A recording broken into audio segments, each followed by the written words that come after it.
사도행전 4장입니다.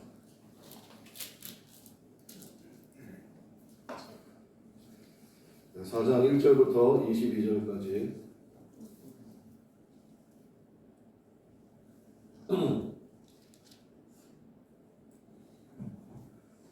오늘 새벽에도 하나님 말씀을 꼭꼭 씹어 먹도록 하겠습니다. 1절부터 22절까지. 1절부터 하나님 말씀 먹도록 하겠습니다.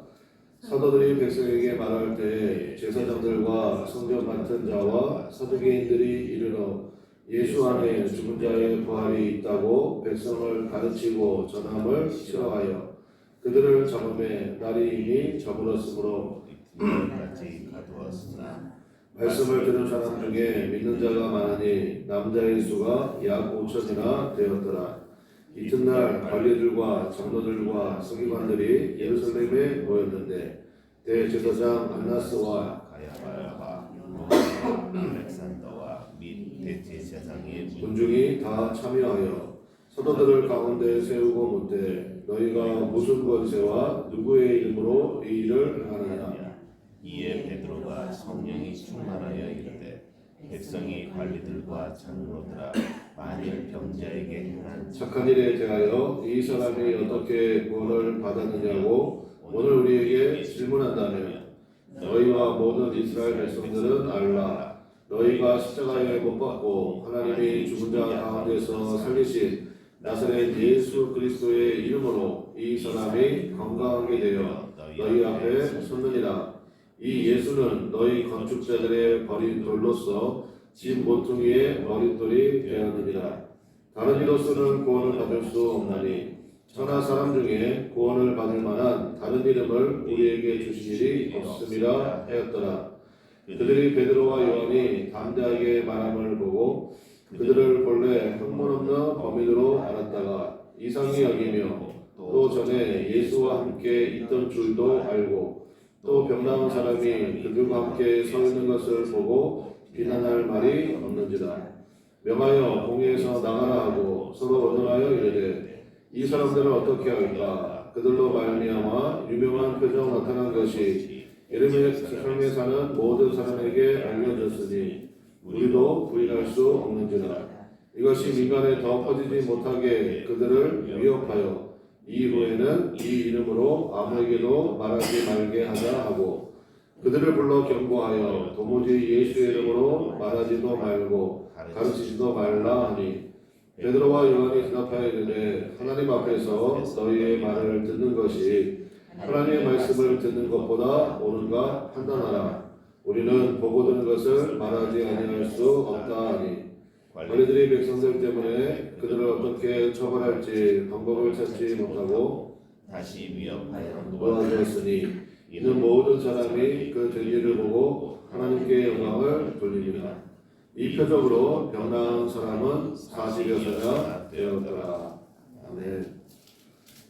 고난과 형통은 동시에 온다. 고난과 형통은 동시에 온다. 라는 제목으로 하나님 말씀 전하도록 하겠습니다.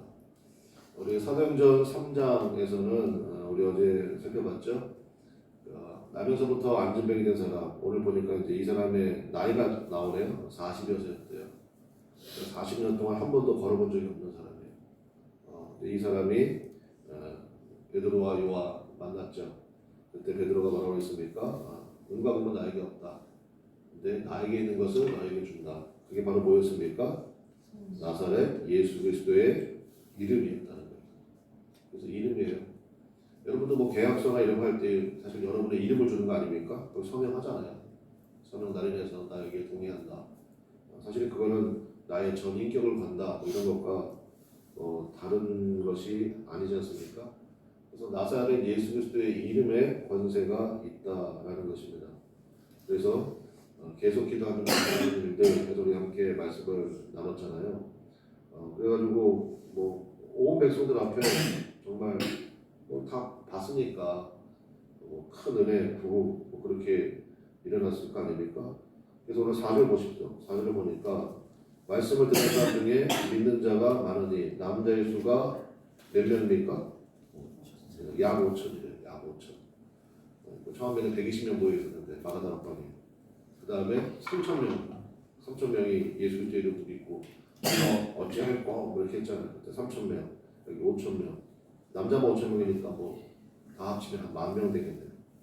그러니까 이렇게 큰 은혜와 부흥이 나타나게 되었다라는 것입니다. 근데 오늘 설교 제목이 고난과 형통은 동시에 온다 이거잖아요. 여러분 항상 그래요. 그래서 오늘도 이 찬송을 함께 불렀는데 여러분 잊지 마십시오. 인생은 투트랙이에요. 쉽게 말하면 자전거 바퀴를 따지면 앞바퀴 뒷바퀴 같이 있잖아요. 그럼 뭐예요? 고난이 있다. 그러면 그 뒤에 또 뭐가 있습니까? 형통이 있고요. 저는 목사님 요즘에 너무너무 좋은 일이 가득해요. 하나님이 주시는 복이 넘치는 것 같아요. 그러면 또 그 뒤에 또 뭐가 있어요?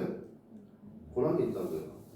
그걸 잊어버리면 안 돼요. 그래가지고 이걸 잘 모르는 사람은 업앤다운이 심한 거예요. 업앤다운이. 언제는 뭐 진짜 주님이 뭐 나만 사랑하시고 뭐 나에게 특별한 은혜 주시는 것처럼 막 그렇게 막 흥분했다가 근데 또 고난이 오거든요. 그러면 또 그냥 세상 모든 집 자기가 가진 것처럼 잠수타고 낙심하고 뭐 전화도 안 받고 막 이런 일이 벌어지게 된다는 거예요. 아니 그게 우리 인생이라는 걸 알아야 된다니까요. 그게 이거 보십시오. 3장에 큰 부흥이 있었잖아요. 그리고 4장에도 이어지는 뭐 부흥이 있잖아요. 남자들만 5,000명이라면서. 그런데 보세요. 박해를 받기 시작한다고요. 박해를. 1절과 2절 다시 한번 봅시다. 1절에 보니까 사도들이 백성에게 말할 때 제사장들과 성전 맡은 자와 사두개인들이 이르러 2절 같이 읽어봐요. 시작. 예수 안에 죽은 자의 부활이 있다고 백성을 가르치고 전함을 좋아했어요? 싫어했어요? 싫어했어요. 그래서 어떻게 했습니까?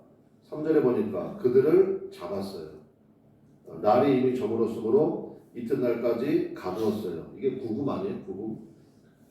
저녁에 잡아가지고 이놈들도 나쁜 놈들이지. 어차피 재판할 거면 아침에 잡으면 되는데 일부러 저녁에 잡아가지고 그 다음날까지 가두고 이렇게 했다고요. 그 다음에 5절부터 이제 신문하는 내용이 나오잖아요. 신문하는 내용이 나오고 이렇게 되는 거 아닙니까? 그러니까 여기서 우리가 알 수 있는 건 부흥과 또 박해 이건 동시에 오는 거구나. 앞서거니 주서거니 그러니까 인생은 투트랙이라는 것을 잊어서는 안 된다는 것입니다.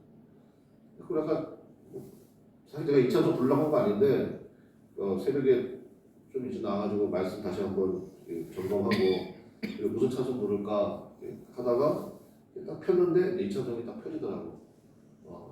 오랜만에 찬송 불러야 되겠다 하고 불렀는데 제가 부르면서 그냥 맞았어. 야 정말 주님의 인도하심이 놀랍다. 여보세요. 언제나 주는 날 사랑해. 그러면 가사 내용이 전부 다 그냥 하나님 들어가도 복이 있고 나가도 복이 있고 앉아도 복을 받고 서도 복을 받고 병원 평생 병원이라는 데 가본 적이 없고 뭐 이래야 될 거 아니에요? 아니잖아요. 뼈 아픈 눈물을 흘릴 때가 있잖아요. 뼈 아픈 눈물을 흘릴 때가 있고 마음속에 큰 고통이 있을 때가 있고 남에게 말하기도 힘든 그런 참 상처와 아픔들이 있고 그게 인생이라고 해요. 그럼에도 불구하고 주님께서 나에게 주시는 사랑이 있고 그때마다 공급해 주시는 힘이 있다. 그러니까 이게 찬송이지. 그러니까 우리의 인생도 여러분 그렇게 바라볼 줄 아는 믿음이 있어야 된다라는 것입니다. 그러면 조금만 더 생각해 봅시다.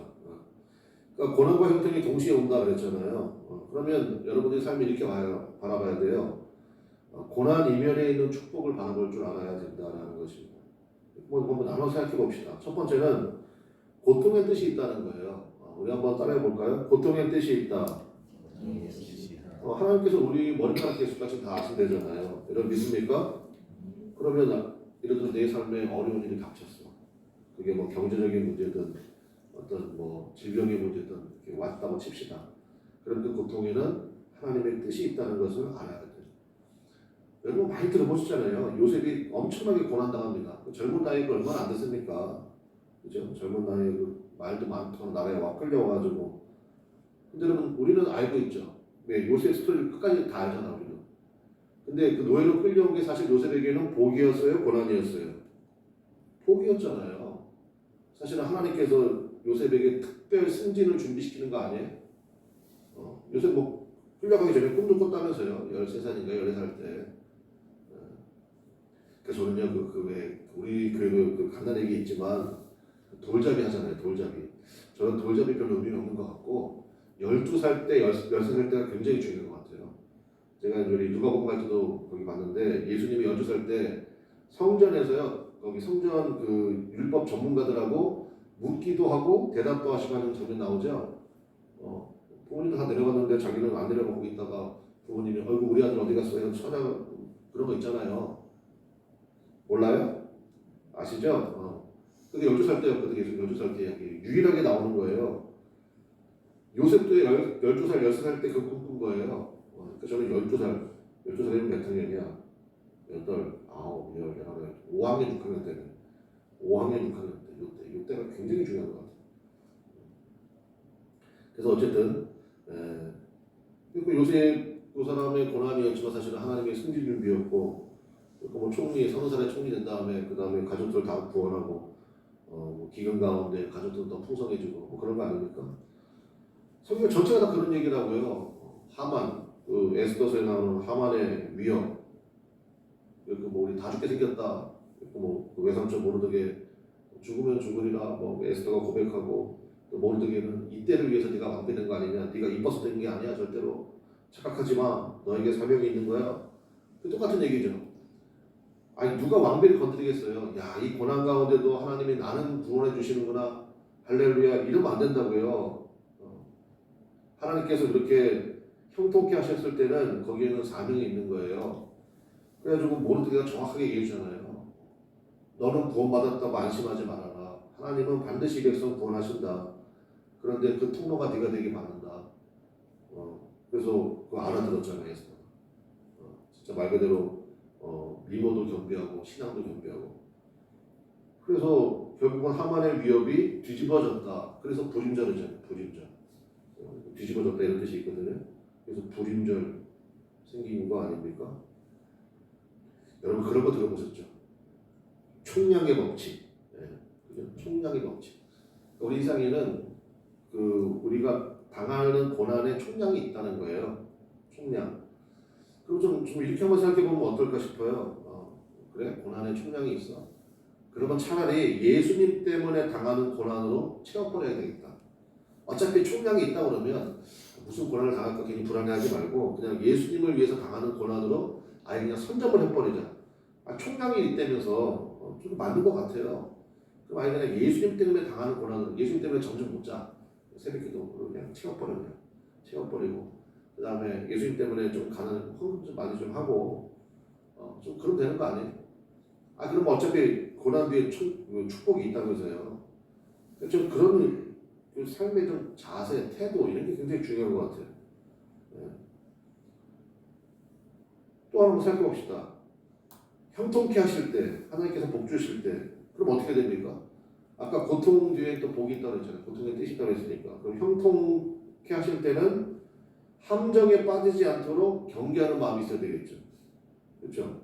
경계하는 마음이 있어야 될 거 아니에요. 누가복음에 보면 그런 거 나오잖아요.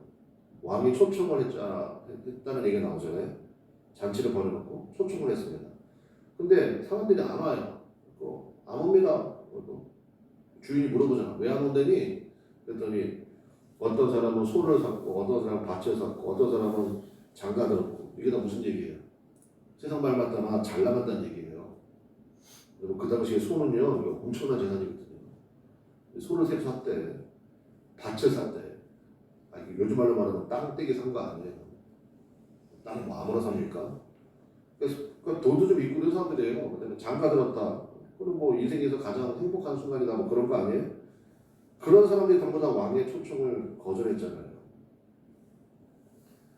그러니까 형통케 하실 때, 여러분 제가 여러분 축복합니다. 여러분 소도 사고 밭도 사고 장가를 또 가면 안 되지. 근데 어쨌든 그런 은혜와 축복이 크게 부어지기를 주님의 이름으로 축원합니다. 근데 그 뒤에를 또 생각해봅니다. 이때 왕의 초청을 거절하면 안 돼요.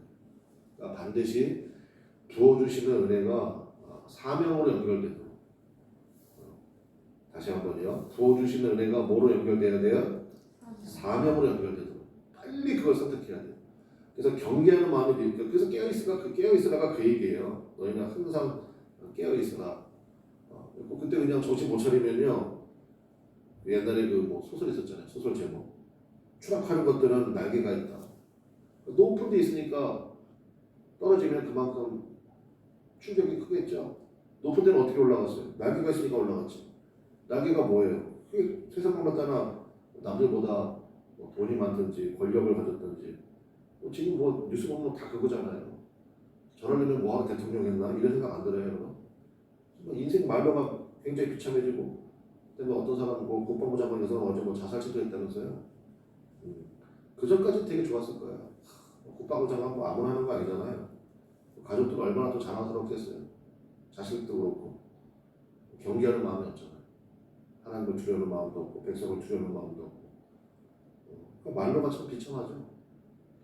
우리라고 다르지 않다라는 것입니다. 제가 옛날에 이거 뭐 칼럼도 쓰고 그 설교도 했는데 위치 에너지를 운동 에너지로 바꿔라. 제가 그렇게 한번 설교한 적도 있어요. 하나님이 우리 인생을 이렇게 한번 이렇게 높이 두실 때가 있다고. 높아졌잖아요. 그때 바로 뭘 어떻게 해야 된다고요? 이거를 빨리 운동 에너지로 전환해야 돼요. 높은 데서 떨어지면 힘이 있잖아요. 빨리 전환할 줄 알아야 돼요. 그래야 안전해요.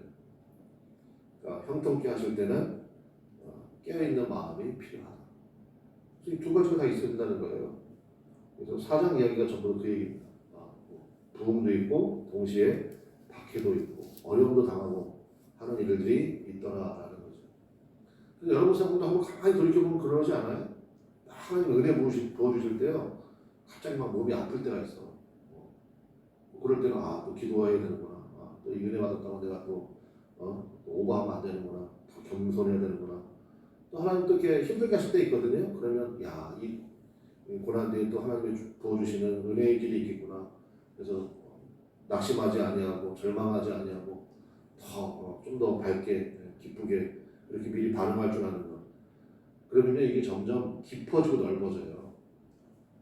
깊어지고 넓어진다고 나중에는 여러분이 상상할 수 없는 사이즈가 돼버려요. 여러분 그런 믿음의 역사들이 가득하시기를 주님의 이름으로 간절히 축원합니다. 그리고 이 고난 가운데 처했잖아요. 그래가지고 밤새 시험 받는다고. 저는 뭐 어디 끌려가가지고 시험 받은 적이 한 번도 없어요. 근데 요즘에 이제 그 비상계엄 뭐 이런 거 경험하면서 이거 끌려가는 일이 있을 수도 있겠네. 막 이런 생각이 언뜻 들더라고. 우리는 그런 끌려가면 이제 뭐 목사들 제일 먼저 뭐 끌려가고 뭐 그런 거 옛날에 많이 봤거든. 그럴 수도 있겠구나. 뭐 이런 생각이 들었는데 어쨌든 이제 끌려가잖아요. 끌려가가지고 이제 막 신문도 받고 조서도 받고 그러는데 거기서 어마어마한 선포가 나옵니다. 12절입니다. 12절. 맨날 선교사님들이 뭐 맨날 이거 외우고 그러잖아요. 12절. 같이 읽어보겠습니다. 시작. 다른 이로서는 구원을 받을 수 없나니 천하 사람 중에 구원을 받을 만한 다른 이름을 우리에게 주신 일이 없습니다 하였더라. 아멘. 여러분 예수님 말고 다른 이름에는 구원이 있어요 없어요?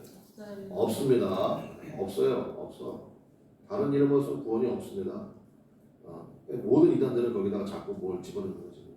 이만희가 들어가야 된다는데 문선명, 뭐 안상홍, 뭐 다 그 사람들 가면요, 이단들 가면 예수님 열심히 읽자 그래요. 뭐 이단인데 뭐 똑같네? 아니에요. 근데 거기다가 뭘 살짝 첨가하는 거야.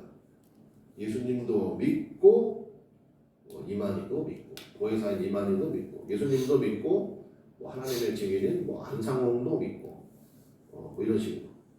큰일 나는 거죠. 큰일 나는 거야. 예수님밖에 없습니다. 믿으시죠? 예수님밖에 없어요. 예수님밖에. 그러니까 이게 신문 중에 나온 얘기라고요. 신문 중에 어마어마한 복음 선포가 거기서 나왔잖아요.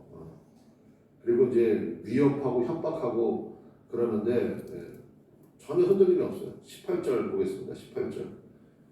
그들을 불러 경고하여 도무지 예수의 이름으로 말하지도 말고 가르치지도 말라 하니.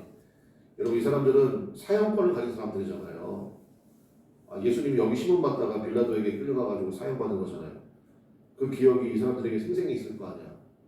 그러면 겁먹을 만도 한데 또 베드로는 도망가는 사람이잖아요. 그런데 19절에 보니까 베드로와 요한 대답하여 이르되 하나님 앞에서 너희의 말을 듣는 것이 하나님의 말씀을 듣는 것보다 옳은가 판단하라. 똑같은 사람이에요. 완전히 달라졌죠.